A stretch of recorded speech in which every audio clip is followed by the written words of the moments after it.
struktur pemerintahan Indonesia berdasarkan Undang-Undang Dasar 45. Nah, ini materi pertama kita.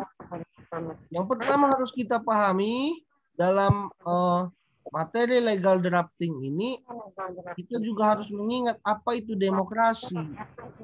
Bagaimana penjabaran demokrasi menurut UUD 45. Nah, kemudian kita juga memahami bagaimana sistem pemerintah negara menurut UUD 45. Nah, kemudian kita juga akan melihat negara Indonesia adalah negara hukum ya. Jadi negara kita ini bukan negara fakultas lain ya, pasti fakultas hukum karena kita itu negara yang sesuai dengan pasal 1 ayat 3 UUD 45 ya, negara yang berdasarkan hukum. Kalau tidak ada hukumnya maka tidak bisa dijalankan. Semua orang dipandang tahu hukum ya. Dan semua pelaksanaan negara harus berdasarkan hukum yang tertulis. Nah, ini pertama, kita harus paham dulu apa itu demokrasi ya. Demokrasi itu mengakui kebebasan dan persamaan hak, mengakui perbedaan, keanekaragaman, persatuan, ya, ketuhanan dan kemanusiaan, keadilan sosial. Kemudian rakyat juga sebagai makhluk individu dan sosial. Nah, dilihat dari asal mula kekuasaan, kebebasan individu diletakkan dalam kerangka tujuan bersama. Nah, demokrasi ini kalau dilihat ya demos dan kratos ya, kekuasaan berada di tangan rakyat. Artinya rakyat itulah raja sebenarnya di dalam suatu negara demokrasi. Kita bukan kerajaan monarki ya, raja tunggal, tapi raja kita, pemimpin kita selalu berganti atas kehendak rakyat. Dari rakyat ya, oleh rakyat dan untuk rakyat. Itulah demokrasi. Ya. Semua yang ada dipersembahkan, dibentuk untuk kesejahteraan dan kebahagiaan rakyatnya. Bukan untuk yang lain. Nah, unsur-unsur pemerintah demokrasi ini ada terlibatnya warga negara dalam pembuatan keputusan politik. Jadi warga negara ini membuat juga keputusan politik, membuat juga aturan, membuat juga kebijakan melalui orang yang dipilihnya, melalui anggota dewannya. Jadi anggota dewan itu adalah penjelmaan dari rakyat sebenarnya. Jadi nggak mungkin semua warga Indonesia ini kumpul di gedung parlemen memutus undang-undang, ya nggak mungkin, bisa tabur ya gedung itu. Makanya inilah yang disebut dengan adanya perwakilan ya. Kemudian tingkat persamaan di antara warga negara, tingkat kebebasan, ada suatu sistem perwakilan, sistem pemilihan kekuasaan, ya, keterlibatan rakyat ini ya bisa dilihat dari lembaga legislatif, eksekutif, yudikatif, MPR, Presiden, BPK, DPR, MA, MK. Nah, ini semua lembaga-lembaga yang ada ya. Ada partai politik dan sebagainya. Nah, ini konsep kekuasaan ada di tangan rakyat, ada pembagian kekuasaan ya, ada pembatasan kekuasaan. Jadi pembagian kekuasaan ini dibagi ya, tidak hanya satu sistem. Raja itu ya DPR, raja itu ya presiden, raja itu ya yudikatif. Tidak bisa, ada pembagian ya. Ada juga batas kekuasaan, kekuasaan itu dibatasi. Ya, istilahnya ini sebenarnya separation of power ya.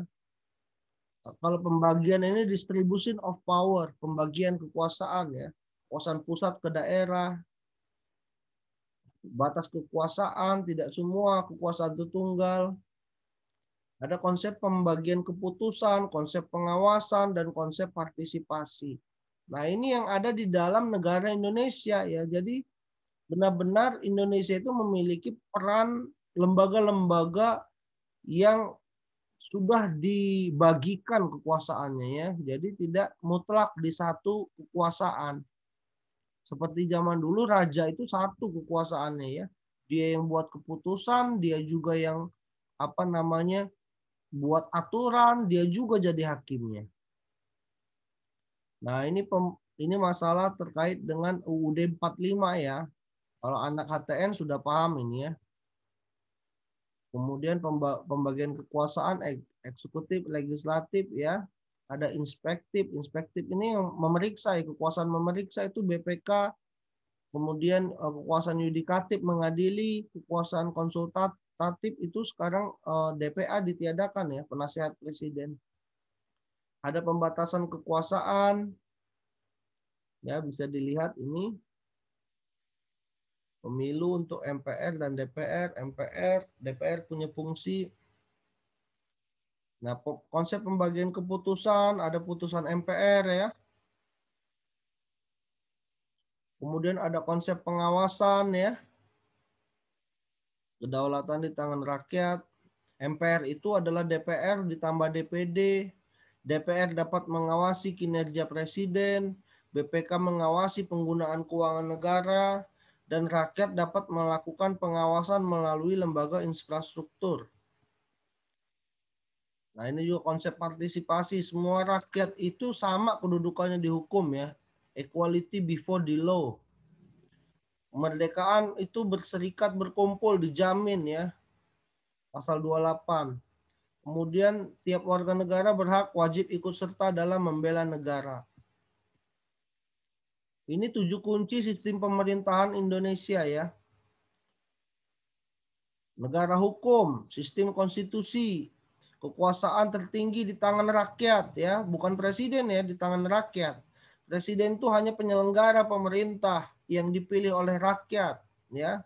Presiden tidak bertanggung jawab pada DPR, menteri membantu presiden, dan kekuasaan kepala negara itu tak terbatas, artinya terbatas ya. Dibatasi kekuasaannya oleh rakyat, oleh DPR. Nah, kemudian negara Indonesia adalah negara hukum. Nah, inilah ya, dikatakan Jim Lee, ada istilah supremasi hukum, persamaan dalam hukum ya, equality before the law, azas legalitas, due process of law, pembatasan kekuasaan, organ eksekutif, peradilan bebas dan tidak memihak ya, nggak boleh memihak ya. Peradilan ada tata usaha negara, peradilan tata negara seperti MK ya, ada perlindungan HAM, ada demokrasi, ya, kemudian tujuan hukum untuk kesejahteraan, welfare ya, transparansi dan kontrol sosial. Nah, itulah sedikit terkait dengan materi ya. Materi terkait dengan struktur pemerintah. Ini materi pembuka saja, saya rasa sudah dipelajari semua waktu di kelas HTN ya. Udah ngambil HTN belum? Kawan-kawan? Udah, Pak. Sudah, pasti sudah.